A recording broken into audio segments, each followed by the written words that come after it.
समुद्र के किनारे स्थित ये प्राचीन धाम केवल पत्थरों से बना मंदिर नहीं, बल्कि एक जीवित ऊर्जा का केंद्र माना जाता है। कहा जाता है कि जब सृष्टि का प्रारंभ हुआ, तब ब्रह्मांड की पहली ध्वनि, ओम की प्रतिध्वनि इसी स्थान पर गूंजी थी।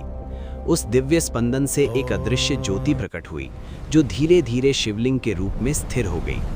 ये वही ज्योति थी जिसे आगे चलकर सोमेश्वर ज्योतिर्लिंग कहा गया।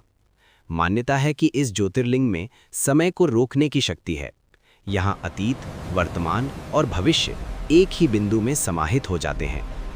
रात के समय जब चारों ओर सन्नाटा होता है, तो मंदिर के गर्भगृह में एक सूक्ष्म कंपन महसूस किया जाता है। कई लोग कहते हैं कि ये कंपन किसी साधारण ऊर्जा का नहीं, बल्कि स्वयं लॉर्ड शिवा की उपस्थिति का संकेत है। समुद्र की लहरें भी इस रहस्य का हिस्सा हैं। वे मंदिर के पास आते ही धीमी हो जाती हैं, मानो किसी अदृश्य शक्ति के आगे झुक रही हों।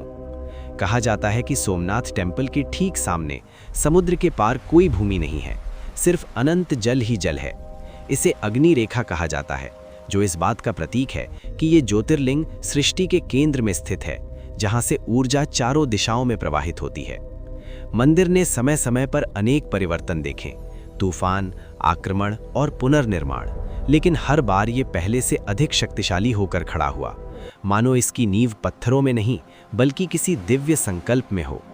कहते हैं कि जब चंद्रमा अपनी पूर्ण अवस्था में होता है, तब इस ज्योतिर्लिंग से एक सूक्ष्म प्रकाश निकलता है, जो केवल आस्था से देखने वालों को ही दिखाई देता है। ये प्रकाश किसी दीपक का नहीं, बल्कि उस अनंत शक्ति का प्रतीक है जो कभी बुझती नहीं।